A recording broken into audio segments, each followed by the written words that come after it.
Assalamualaikum warahmatullahi wabarakatuh. Halo adik-adik, bagaimana kabarnya hari ini? Semoga senantiasa sehat dan tetap semangat ya. Pada kesempatan kali ini, kita akan belajar tema 1, Selamatkan Makhluk Hidup, subtema 2, Sahabatku, dan kita sampai pada pembelajaran ketiga dengan muatan PCOK, IPA, dan Bahasa Indonesia. Kegiatan pembelajaran kita pada kesempatan kali ini, yang pertama ada mempraktikkan teknik melempar dan menangkap bola. Yang kedua, menjelaskan cara perkembangbiakan hewan, yaitu secara ovipar, vivipar, dan ovovivipar. Yang ketiga, menemukan ide pokok, mencatatnya pada peta pikiran, dan mengembangkannya melalui tulisan. Adik-adik, sebelum kita memulai pembelajaran kita pada kesempatan kali ini, terlebih dahulu kita berdoa dulu ya.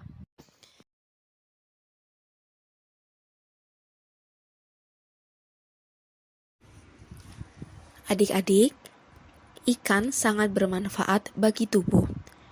Apabila tubuhmu sehat, kamu dapat mengikuti kegiatan dengan semangat. Sudahkah kamu makan ikan hari ini? Pembelajaran pertama, kita akan berlatih bagaimana melempar dan menangkap bola. Berikut ini peraturan dalam permainan melempar dan menangkap bola. Yang pertama, kelas dibagi menjadi 4 regu atau sesuai kebutuhan. Setiap regu dibagi menjadi 2 kelompok dan berdiri saling berhadapan dengan jarak 4 meter. Yang kedua, setiap regu memiliki 2 bola kecil. Yang ketiga, bola A dipegang oleh pemain di ujung kanan baris pertama. Yang keempat, bola B dipegang oleh pemain di ujung kiri baris kedua. Yang kelima, saat terdengar peluit, lempar dan tangkap bola secara silang. Sebelum adik-adik melakukan permainan melempar dan menangkap bola, tentunya adik-adik harus mengetahui teknik melempar dan menangkap bola dengan benar. Yang pertama, ada teknik melempar bola. Keterampilan melempar bola sangat menentukan keberhasilan dalam suatu permainan. Pemain harus mampu melempar dengan cermat, kuat, dan tepat. Pada pembelajaran kita hari ini, kita akan mempelajari 3 jenis lemparan bagi pemain di lapangan. Adalah lemparan melambung, lemparan mendatar, dan melempar menyusur tanah. Yang pertama, ada lemparan melambung. Tekniknya, berdiri tegak sambil kaki maju 1 langkah ke depan. Tangan yang memegang bola ditarik ke belakang atas. Siku sedikit ditekuk sehingga badan agak condong ke belakang. Lutut kaki belakang ditekuk sedikit, pandangan ke arah sasaran. Kemudian, ayunkan lengan ke depan dan disertai dengan lecutan pergelangan tangan melalui atas bahu. Yang kedua ada lemparan mendasar. Tekniknya yang pertama, berdiri tegak sambil kaki maju 1 langkah ke depan, tangan yang memegang bola ditarik ke belakang melalui samping badan, badan sedikit diputar, lutut kaki belakang sedikit ditekuk sehingga badan agak condong ke belakang, pandangan ke arah sasaran. Yang kedua, ayunkan tangan ke depan melalui samping badan secara mendatar. Setelah bola terlepas dari tangan, langkahkan kaki belakang ke depan sebagai gerak lanjut. Kemudian, lempar menyusur tanah. Tekniknya yang pertama ada berdiri tegak sambil maju 1 langkah ke depan, tangan yang memegang bola ditarik ke belakang melalui samping badan, badan sedikit diputar, lutut kaki belakang ditekuk sehingga badan agak condong ke belakang, pandangan ke arah sasaran. Yang kedua, ayunkan langkah ke depan melalui samping badan menyusur tanah atau mengarah ke bawah. Yang ketiga, segera setelah bola lepas dari tangan, langkahkan kaki belakang ke depan sebagai gerak lanjutan. Kemudian, teknik menangkap bola. Keterampilan menangkap bola sangat menentukan keberhasilan tim. Untuk itu, pemain harus terampil, cermat, dan cepat dalam menangkap bola. Baik bola yang datangnya melambung, mendatar, maupun menyusur tanah. Yang pertama, ada cara menangkap bola yang datangnya melambung atau vertikal.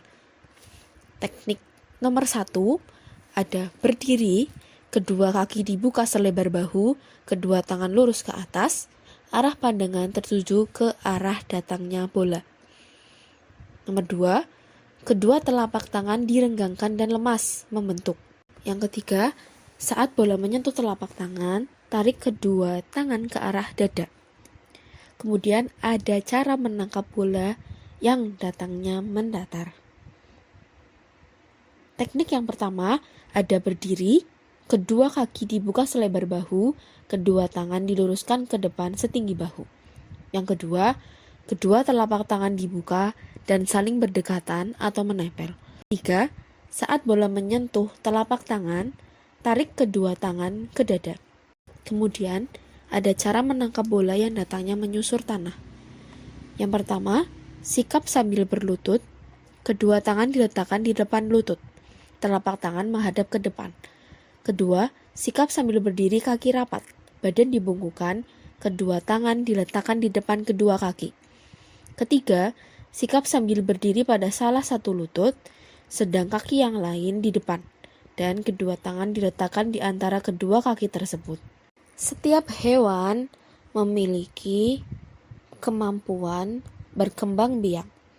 Dengan berkembang biak, hewan dapat melestarikan jenisnya.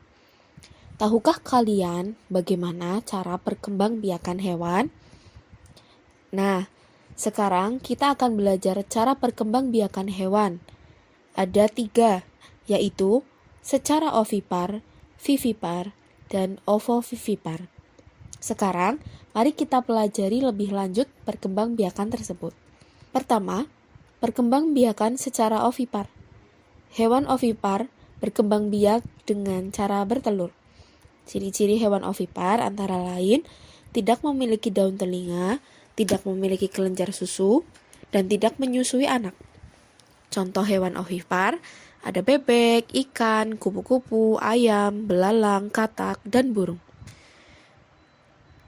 Selanjutnya, perkembangbiakan secara vivipar. Hewan vivipar berkembang biak dengan cara melahirkan. Ciri-ciri hewan vivipar yaitu memiliki rambut, memiliki kelenjar susu, memiliki daun telinga, pada umumnya menyusui. Contohnya ada kucing, kera, kuda, kelinci, sapi, kambing, dan harimau. Dan yang ketiga adalah perkembangbiakan secara ovovivipar. Hewan ovovivipar berkembang biak dengan cara bertelur sekaligus melahirkan.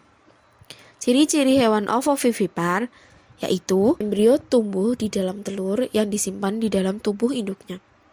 Setelah menetas, individu baru akan dikeluarkan dari tubuh induknya dengan cara melahirkan. Tidak punya rahim, tidak menyusui, dan tidak mengasuh calon individu baru. Contoh hewan ovovivipar ada ikan pari, ikan hiu, kadal, kuda laut, dan sebagian jenis ular. Contohnya ular boa dan ular sanca. Kemudian pada kesempatan kali ini kita akan belajar bagaimana menentukan ide pokok dari teks yang kalian dengar. Baik, di sini ada bacaan yang berjudul ayam. Simak dengan baik ya adik-adik. Ayam. Di Indonesia, sebagian besar ayam dipelihara dan diternakan. Masyarakat memanfaatkan daging dan telurnya. Daging dan telur ayam sangat bermanfaat bagi kesehatan tubuh. Ayam jantan dan betina memiliki perbedaan. Ayam jantan lebih besar dari ayam betina. Ia memiliki jalu panjang dan berjengger lebih besar. Bulu ekor ayam jantan panjang dan menjuntai. Ayam betina berukuran lebih kecil dan tidak memiliki jalu, tetapi memiliki jengger kecil. Bulu ekornya pendek. Lalu, setelah adik-adik mendengar bacaan tadi yang berjudul ayam, kita akan sama-sama mencari ide pokok dari paragraf 1. Ini adalah paragraf 1. Kira-kira ide pokok dari paragraf 1 ini itu apa ya? Nah, ide pokok pada paragraf 1 ini menjelaskan ayam dimanfaatkan manusia untuk diambil daging dan telurnya. Lalu, paragraf kedua, ide pokoknya apa ya adik-adik? Di sini sudah terlihat kalimat pertama, yaitu ayam jantan dan betina memiliki perbedaan. Maka ide pokoknya adalah perbedaan ayam dan ayam betina. Karena kalimat selanjutnya itu menjelaskan bagaimana ciri ayam jantan dan bagaimana ciri ayam betina.